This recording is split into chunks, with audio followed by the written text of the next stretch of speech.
বাহিরে বৃষ্টি হচ্ছে আর আমাদের গৃহিণীদের সকালটা কিভাবে আরম্ভ হয় তাই আপনাদের সাথে একটু শেয়ার করতেছি। হ্যালো এভরিওয়ান, আসসালামু আলাইকুম। আপনারা সবাই কেমন আছেন? আশা করি সবাই অনেক অনেক ভালো আছেন। যাই হোক, আমার সকালটা কিভাবে আরম্ভ হয় তাই আপনাদের সাথে শেয়ার করতেছি। এই তো সকালে উঠে আগে মেয়ের জন্য নুডলস করেছি, তার আগে আমি ডিম সিদ্ধ করে নিয়েছি। এখন এই যে নুডলসের মধ্যে একটা ডিম দিলাম। এখানে কাঁচামরিচ পেঁয়াজ কিছুই দেওয়া যাবে না, কারণ এটা কোরিয়ান স্পাইসি নুডলস। এটার মধ্যে মানে যে মশলাটা থাকে অনেক ঝাল এটা, তাই এটার মধ্যে কাঁচামরিচ পেঁয়াজ কিছুই দেওয়া যায় না।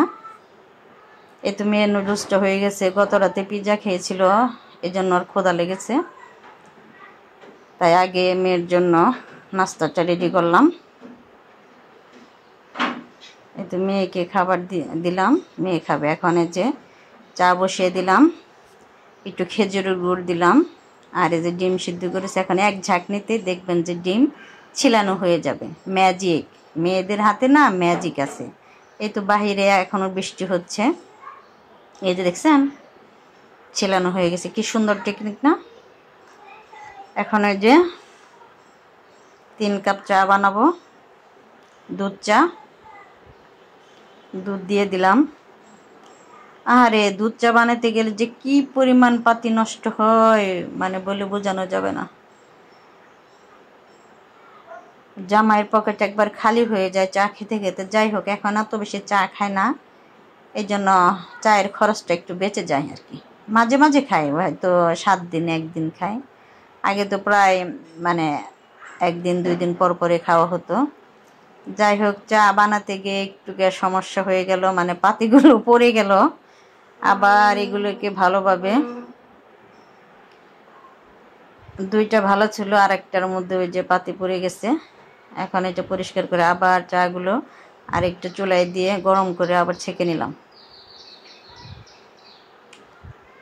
এই তো হয়ে গেছে। এখন টেবিলে নিয়ে বসে বসে খাবো আর আপনাদের দেখাবো।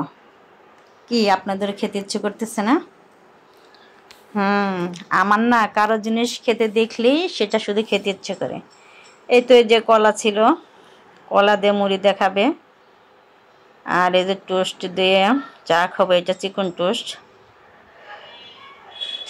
আর আমার যে টোস্টটা সেটা আগে আমি খেয়েছি। চা খাওয়া শেষ হলে পরে পেঁপে ছিল, পেঁপের কথা ভুলেই গিয়েছিলাম। পরে পেঁপেটা ছিলে, এই যে পেঁপে কলা, কলা দিয়ে মুড়ি খাবার, পেঁপে খাবো। যাই হোক, আজকের এই নাস্তায় শেষ। যাই হোক, সবাই ভালো থাকবেন, সুস্থ থাকবেন, আমার জন্য দোয়া করবেন।